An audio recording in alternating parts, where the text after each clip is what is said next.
Welcome back to the Brian Crombie Radio Hour, Saga 960. Well, that was an interesting conversation with Jane Harvey and her organization that is really anti the lockdowns. And I think she made some really good arguments. So I thought I'd check in with one of my favorite restaurateurs in Port Credit, restaurant called Fired Up, Tony Pampena. Tony, how are you? I'm good, Brian. Thanks for having me back. My pleasure. So we just heard a lawyer discuss a bunch of the challenges and why she disagreed with the lockdown measures. And I thought, you could tell us what it's like on the ground. What is it like being a restaurateur during these lockdowns and during COVID-19? How challenging has it been for you, Tony? Listen, being a restaurateur or any small business operator where you are in a position where you can't deal with normal business operations, it's tough. Because remember, when you get into a business, right, all the fixed costs or all the variable costs, these don't go away, these fixed costs, right? At the end of the day, the government has done a really good job in trying to help support businesses. So, again, political persuasion aside, they've done some, efforts on the wage subsidy and the rent subsidy, but a wage subsidy means nothing to me if you can't open your doors.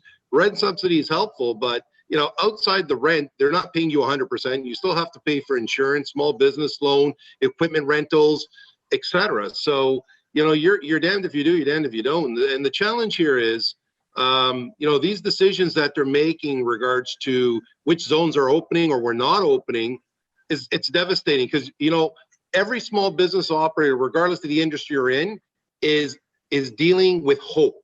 And the problem is, we were hoping that March 9th we were going to get reopened, and information gets leaked out, and they've already started to share with the public medical officer that they want to keep Mississauga in a gray zone rather than move to the red zone.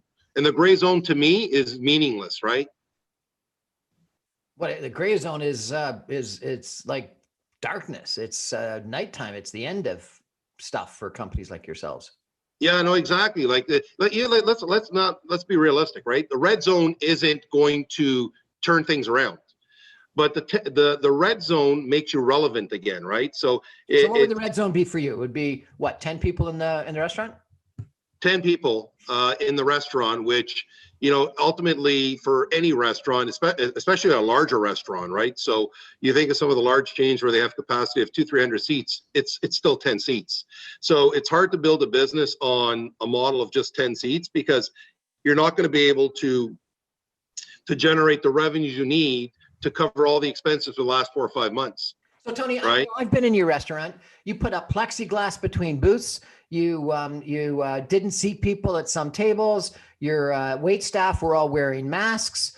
Frankly, I felt comfortable, very comfortable in your restaurant, and wondered, why you had to be closed down and why the 10-seat minimum maximum made sense. Well, I think that's the frustration that everyone's talking about is, there's nothing proven to illustrate restaurants or even small businesses have affected the numbers that are moving in the wrong direction. I think a lot of frustrations built on the fact that York reopened, and all over the news you're seeing glimpses on news where Vaughan Mills is being mobbed with people, and you're going to see just in the last 2-3 days, if you look at York Region's numbers, they went from 50 to 87. Yesterday was 87 and today's 100. So, it doesn't sound like a lot, but the multiples are 15, 20, and 30 and 40%. So That's how things start off because they're all concerned about the variant. Jane's argument is masking is good, physical distancing is good, cleanliness, washing hands, all that kind of stuff is good, but closing businesses was the mistake. That what should have been done is demand that people like you put in all those appropriate measures, but you still got to open. And maybe if you became, a source of a lot of infection, then clearly you're not following a lot of the measures, and then you get closed down, but not these blanket close downs. What do you think about that? Well, I agree. Listen, I agree wholeheartedly. Listen, at the end of the day, the reality is there's COVID-19 is reality. So, a lot of these folks out there that believe there's there's no truth to it. Well, people are dying, right? So let's not, it's a real situation. And if you have underlying health conditions, it's worse. If you're elderly, it's a concern. If you have a strong immune system, then you know what, it's like an aggressive flu. But reality is, it is a concern. And you know what, even when the vaccinations come in for the rest of us in July or August, you know, people are still going to be walking around with masks, probably for. And Jane didn't disagree with any of that. But what she said was that people like you would either go bankrupt or would, if you survived, have like $100,000, $200,000 extra in debt that's going to be a drag on you for the rest of your business career.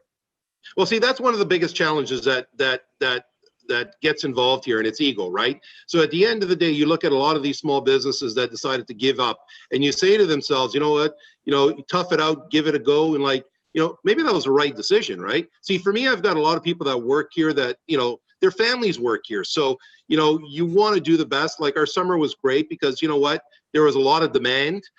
People missed the place, and people just want to get out. You doubled the size of your facility with the outdoor patio, so that was So again, the city did a great job. We kept the distancing. You saw we have plexiglass. There's sanitizer everywhere, and this is what we did because the government was asking us to do this.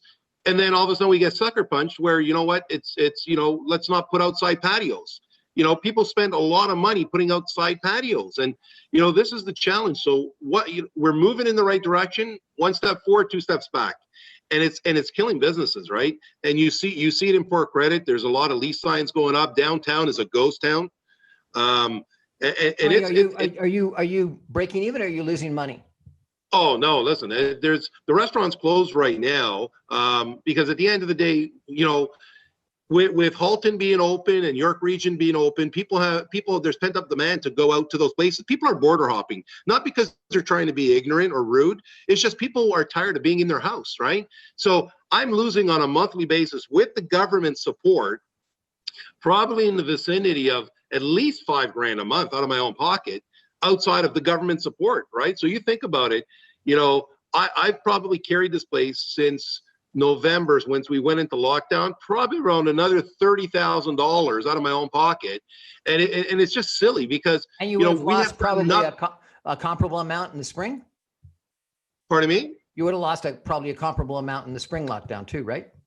Oh yeah, absolutely. Well, so you're going to be 60. You're going to be 60 to 100 grand extra in debt in the hole. Absolutely. If we don't get to open in the next 2 or 3 weeks in some form or fashion, it's just going to keep growing. Okay, but Tony, I'm not going to ask you how much money you make and what your revenue is, but my sense is that 60 to 100 grand of extra debt is unsustainable. It's going to be a problem for you to not in a long time make that back. Is that true?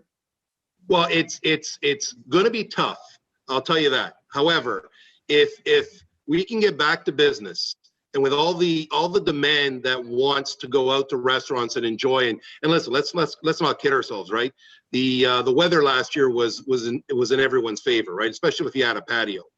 So you know, you're able to claw back and make up some efforts over the rest of the year. So realistically, if we could get back to business and back to normal, the back half of the year is what's going to help cover most of those losses. So at the end of the year, what did you accomplish? Really zero for yourself. Okay, but really, you know, what I think Jane is saying, and what I'm saying, and I think people like you should be thinking about saying, is that what government's got to do, they've got to relax something, whether it be patios or hours of operation or something, so that you can effectively make that extra 60 to 100 grand back in the next year or two. You know, allow you to expand on the patios, because they've harmed you by asking you to close down for the benefit of the community. So they should help you in a reciprocal amount. I agree 100%, Brian. Think about it, right? All the restaurants in Toronto and Peel have been closed effectively since December.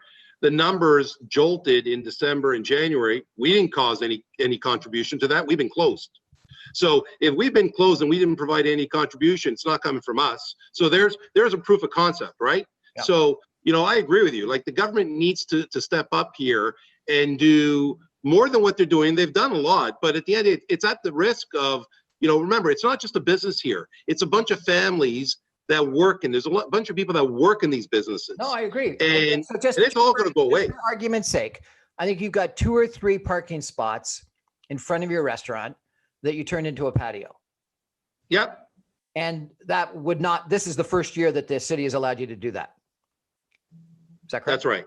So they're losing 3 parking spots and the income that they would have made on those 3 parking spots, but you're going to get the income from all the restaurateurs on those, all the diners on that. Would that be how many tables would you get on that patio of those 3 parking spots? Okay, so under COVID, we'd probably get at least five tables. Okay, so that would probably give us another 12 to 14 people. That's during COVID because you got to keep the distance, right?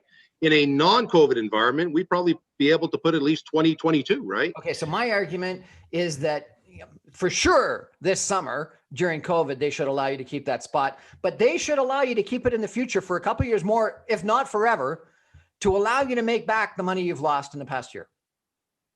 Hey man, from your mouth to God's ears, right? I agree with that. At the end of the day, it's something that really made a difference for us last year. So, you know, they've already given us the go ahead for this year. So the patio, our patio 2 expires in December of next year. And you know what, honestly, that would be a great thing for a lot of restaurants to be able to have those extra seating capacity. Because remember, the extra seats we got outside, we lost inside. So it wasn't like it was an add effect. It was a subtraction minus addition here. That's why I'm arguing that government should think about continuing it thereafter. Anyway, I wanted you to come on, Tony, number 1, to tell us about the reality of the existence, and then also to see if my idea makes any sense. And I want people like you to start arguing for it and hopefully benefit for it. Thank you so much for joining us. Appreciate it, Brian, as always. Thank you. That's our show for tonight. Thank you to Tony Pampena, not Pampena. What? Pampena. Pampena. Tony Pampena, owner of a great restaurant down in Port Credit. They used to have this incredibly big steak that I love, but they took it off the menu. Tomahawk steak. The tomahawk steak. You got to have to put it back on. But they got a great meat lovers platter that is just spectacular. Go check it out. Fired Up in Port Credit. Tony Pampena. Thanks so much. Good night, everybody. Thanks, Brian.